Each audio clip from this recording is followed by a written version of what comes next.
Bonjour à tous et bienvenue sur Noodle Wargames, moi c'est Noodle. Aujourd'hui on se retrouve pour une nouvelle vidéo atelier où je vais vous présenter un petit peu ce que j'ai fait depuis la dernière fois.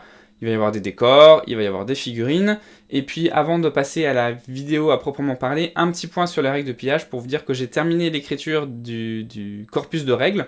Maintenant il me reste à écrire tout le reste, tout ce qui englobe la règle, c'est-à-dire des petites parties sur le hobby, les figurines, sur les factions, le coup en point des figurines, des armes, des équipements, plein d'encarts un peu partout, à faire tous les schémas, à faire toute la mise en page. Donc il reste encore beaucoup de boulot, mais en tout cas, niveau règles de jeu, c'est terminé.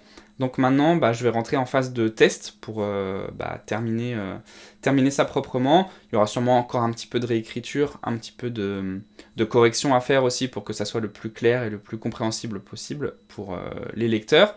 Et puis voilà. Il me reste à vous dire bonne vidéo, bon visionnage, n'oubliez pas de liker, commenter, partager si jamais vous appréciez cette vidéo, et puis voilà, c'est parti.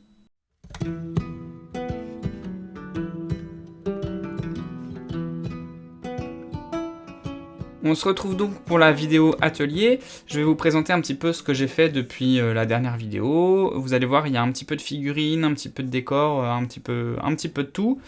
Un programme chargé, mais je vais essayer d'aller assez vite quand même pour pas que la vidéo soit trop longue. Et on va commencer par des décors. Alors, dans le cadre d'une partie que j'ai fait au club, j'ai dû créer des décors spécifiques. Et en fait, ce sont des décors de chantier, puisque en fait, la partie se déroulait dans le Wessex au moment d'une invasion viking, d'un raid viking sur en fait le chantier d'un fort sous Alfred le Grand, sous le règne d'Alfred le Grand. Et donc voici deux petits échafaudages en bois. Bon, je sais pas si c'est vraiment historique ou quoi. C'était plutôt pour s'amuser. Donc ça, ce sont des échafaudages. Et en fait, ils étaient reliés à un bout de mur, en fait, de mur d'enceinte et une tour. Et ça permettait comme ça de faire un espèce de chantier. Donc c'est fait simplement avec des baguettes, des touillettes à café. J'en ai toute une boîte que j'ai achetée en lot pour pas très cher. Et du coup, voilà, c'est tout bête. Et ça fonctionne très très bien. Voilà. Et pour aller avec ces deux petits échafaudages, et en fait, j'ai fait toute une série de petits décors annexes. Donc j'ai fait des échelles. Il y avait un groupe de guerriers qui pouvaient monter à l'échelle en fait. Qui pouvaient monter avec une échelle. Donc là voilà, c'est tout bête. En fait, c'est simplement des pics à brochettes. Et pour faire les cordes, c'est de la... comment on appelle ça? Du fil de fer gainé de plastique, vous savez, qu'on peut trouver dans les magasins de jardinerie. Très fin, très souple. Et en fait que j'ai entortillé pour faire comme s'il y avait de la corde. Tout simplement, donc j'en ai plusieurs tailles. Hop, j'en ai deux de la même taille, puis des petits tronçons qui me servaient pas à grand chose, qui peuvent servir de petits décors comme ça. Des échelles, on va dire un peu plus classiques, comme ça, et puis des petites passerelles en bois. Et en fait, j'avais relié mes différents décors avec des petites passerelles en bois comme ça. Hop, que j'avais posé, et du coup il y a eu des combats. Sur les passerelles, il y a des guerriers qui sont tombés. Il y en a même un qui a tenté le diable en sautant dans une charrette de foin en contrebas. Et il n'est pas mort. Il a survécu. Il a fait une réception parfaite, à l'aise. Donc voilà. Et puis pour aller encore avec ce chantier, j'ai fait des petits tas de cailloux en fait, qui sont là pour créer tout simplement les murs de pierre d'enceinte. Donc rien de plus basique que ça, c'est du polystyrène extrudé que j'ai coupé avec un petit scalpel en faisant en sorte que ça soit très biseauté pour avoir cet aspect caillou. Et voilà ce que ça donne. Donc j'en ai fait plusieurs petits tas, ça permet de faire des zones où on peut pas circuler, où les figurines sont bloquées. Ou alors sinon on peut aussi dire qu'elles sont ralenties en fonction de ce que vous voulez faire dans la partie. Donc voilà, ça c'était les décors pour spécifiquement une partie, mais je les réutiliserai évidemment. Et puis ça, ce qui est bien, c'est que ça peut servir à plein de trucs, ça peut servir à du Seigneur des Anneaux, dans l'historique, dans du fantastique. Ça, c'est cool pour ça, ça s'adapte un peu à tout. Ensuite, j'ai fait 2 collines, alors c'est des essais, j'ai fait 2 collines. La première, au début, ce que je me suis dit, c'est que j'allais faire une colline avec des touffes d'herbe pour avoir un aspect un peu, on va dire, essayer d'avoir un aspect naturel. Donc ça, c'est mon premier essai, cette colline-là. Donc c'est moi qui ai fait les touffes d'herbe avec de l'herbe statique que j'avais en stock, et puis j'ai posé en fait des gouttes de colle blanche, j'ai saupoudré avec l'applicateur, et puis du coup ça fait des touffes. Alors je trouve le rendu plutôt cool, j'aime bien ce rendu. Jusqu'à ce que je découvre une vidéo de la chaîne, je crois que c'est Divdad Hobby, je prononce peut-être mal, mais de toute façon je vous mets le lien dans la description, et puis le nom de la chaîne va s'afficher sur l'image. Et il a fait un tuto pour se servir de l'herbe. Et là j'ai fait waouh, ça rend trop bien. Donc j'ai testé sa méthode, vous verrez en lien dans la description la vidéo de cette méthode, et ça donne ça, et ça rend hyper bien. Alors bon, j'ai utilisé exactement la même couleur que lui pour l'herbe, c'est vrai que c'est très réaliste, pour le coup on peut pas enlever ça, par contre je trouve que c'est un peu fade. Moi je suis graphiste, je travaille dans le jeu vidéo, j'aime bien quand c'est un peu coloré, donc je pense que je vais faire un mélange entre l'herbe statique que j'ai actuellement sur mes plateaux, qui est assez vive quand même, et puis cette texture et cette couleur là. Donc voilà, en fait sa technique c'est de mélanger différentes épaisseurs, donc du 2 mm et du 4 mm, et de faire plusieurs passages on va dire bouger un peu l'herbe avec ses doigts. Et du coup, on a un rendu qui est vraiment très réaliste. Laisser des petits endroits, vous voyez, comme ça, là, sans herbe. Et franchement, c'est très réaliste, c'est très beau, c'est très élégant. Donc, je pense que je vais traiter quelques plateaux de jeu comme ça. Je vais les retravailler avec cette méthode. Et puis, je vais faire mes collines en utilisant cette méthode aussi. Donc voilà, alors l'inconvénient de cette méthode, c'est que ça se mixe très mal avec la précédente colline que vous avez vue. Vous voyez, ça... Bon... Ça va pas trop ensemble, donc je sais pas trop quoi faire. Faut que je fasse encore des essais, je pense, mais en tout cas, ce rendu-là d'herbe, il me convient parfaitement. Donc n'hésitez pas à aller voir sa vidéo, le lien est dans la description, et c'est vraiment génial. Et c'est un gros fou, puisque c'est quelqu'un qui fait une table Seigneur des Anneaux, mais en entier, en se basant sur un vieux modèle... dans un White Dwarf ou dans un fascicule de l'époque. Et c'est une table Seigneur des Anneaux qui est vraiment magnifique, qui va s'amuser à reproduire. Ensuite, on passe à du concret avec de la figurine. J'ai terminé une quarantaine de saxons, d'anglo-saxons. Enfin, ça y est, depuis la dernière fois. Ils sont peints. Alors, du coup, je vais essayer de vous les montrer. Hop, sans les faire tomber. Donc je les ai peints avec des couleurs plus ternes, hein, comme je vous avais dit la dernière fois, pour les différencier un peu de mes Vikings qui ont des couleurs plus vives. J'ai des bannières de Little Big Man Studio vendues par Victrix qui rendent très bien. Alors je me suis gouré, parce que je crois que j'ai mis des bannières normandes, à part celle du milieu, là, la rouge. Sinon les autres c'est des bannières normandes. Bon, à l'époque, normand, anglo-saxon, tout ça, les couleurs et l'iconographie étaient plus ou moins la même, donc bon, c'est pas très dérangeant. Mais voilà, en tout cas, ça me fait une belle force d'anglo-saxon, là, ils sont plutôt cool. J'ai eu des petites galères avec eux, parce que au moment où j'ai mis mon encre Agrax Earthshade, là, je sais pas pourquoi, j'avais pourtant bien secoué mon pot, mais l'encre était luisante, mais vraiment brillante de fou, quoi. Donc j'ai eu très peur que ça reste. Et heureusement, avec mon vernis mat, ça a carrément atténué le truc. Donc l'effet brillant en fait. Donc du coup, je suis plutôt content. Ça rend quand même bien.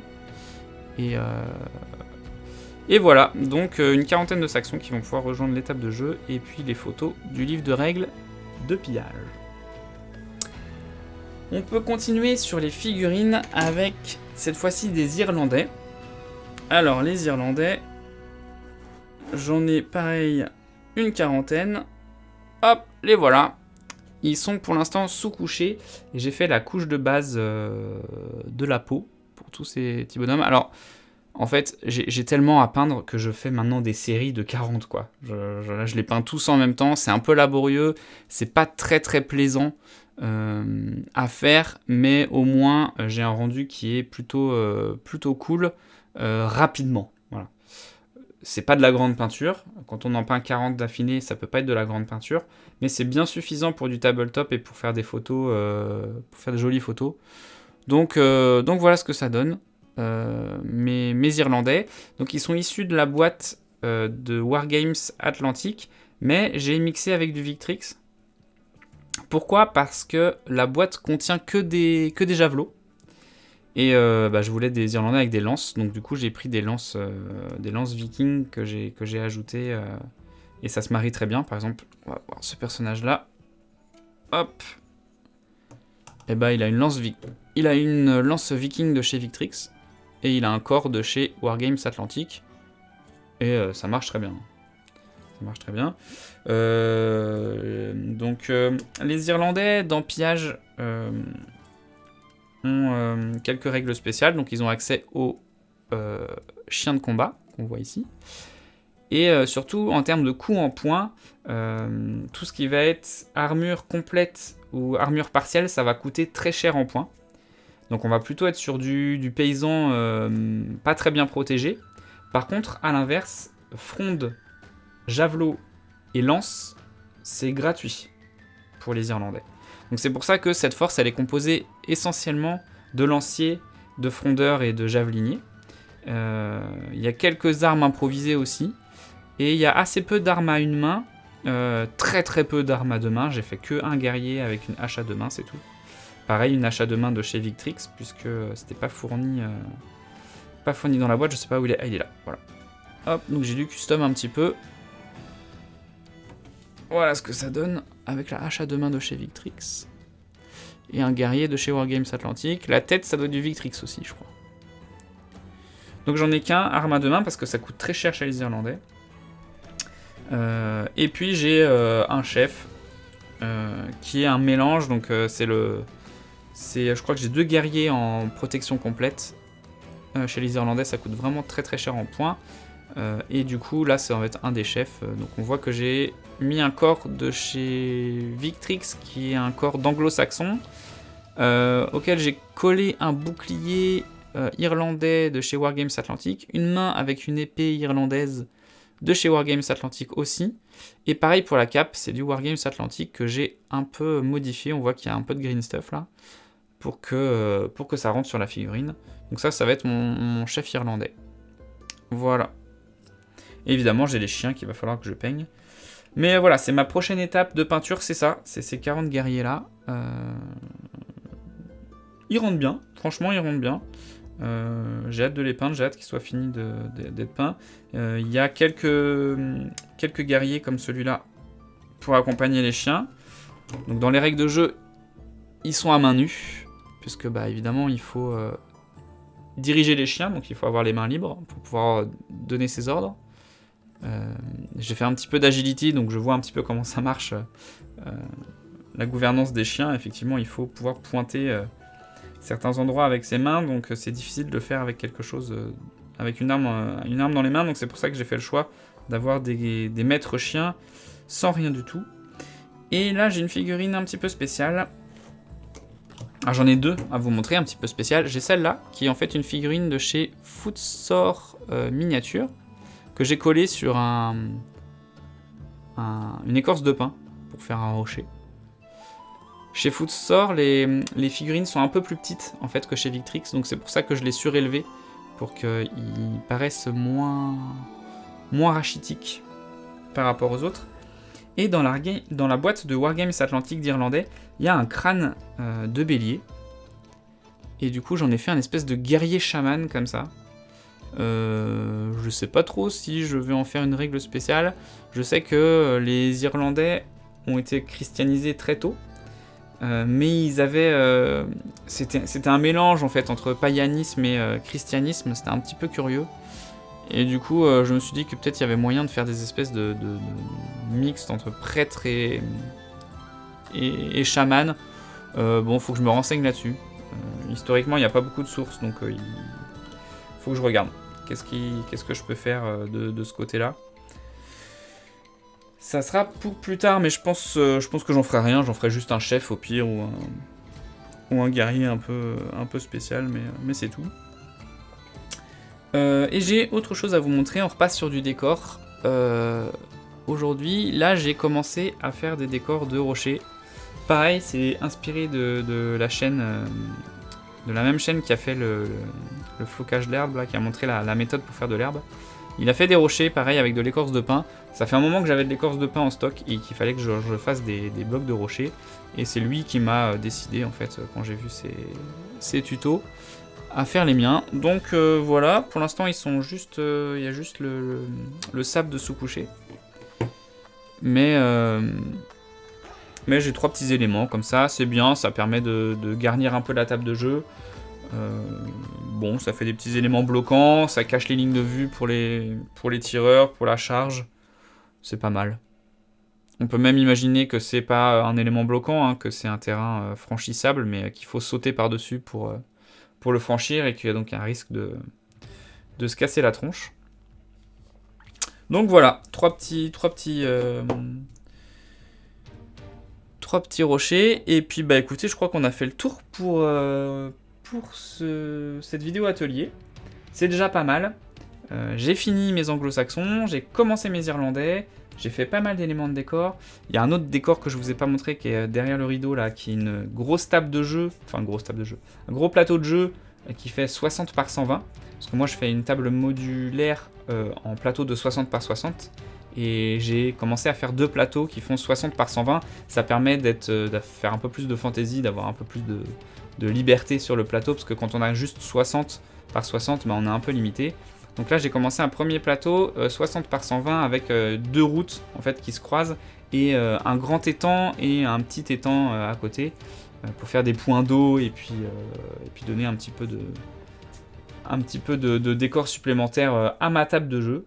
Donc voilà, j'espère que ça vous a plu. N'hésitez pas à me dire si vous aussi, de votre côté, vous avez un peu avancé sur vos armées ou sur vos décors. N'hésitez pas à partager des photos, à aller checker le Facebook de Noodle Wargames et puis le forum de pillage pour partager tout ça.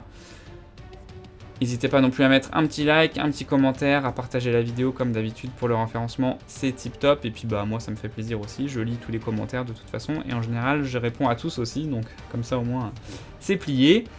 Et puis écoutez, il me reste moi à vous dire à la prochaine, prenez soin de vous, ciao.